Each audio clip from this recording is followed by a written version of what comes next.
Hello అమ్మాయిలు! ఆషాఢం వచ్చేస్తుంది కదా! మరి ఎంతమంది గోరింటాకు పెట్టుకున్నారు?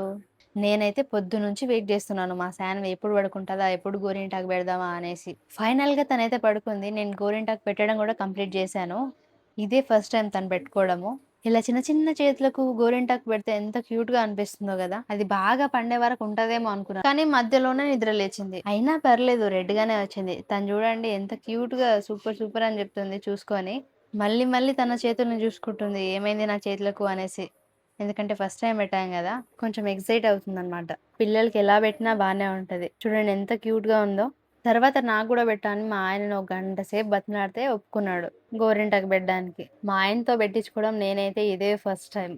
ఎలా వచ్చింది? బావుంది కదా! నాకైతే చాలా నచ్చింది. ఎందుకంటే మా ఆయన పెట్టాడు గదా! చేతులకైతే పెట్టేసుకున్నాను. మరి కాళ్ళ సంగతేంటి? అది మాత్రం మా ఆయనకు చెప్పలేదులెండి.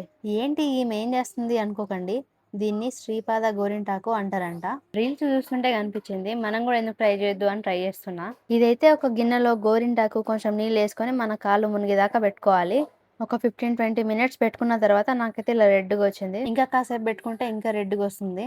కానీ నాకంత టైం లేదు కాబట్టి మా సాన్వి లేస్తదని తొందరగా తీసేసాను. నచ్చితే మీరు కూడా ట్రై చేయండి. Bye bye.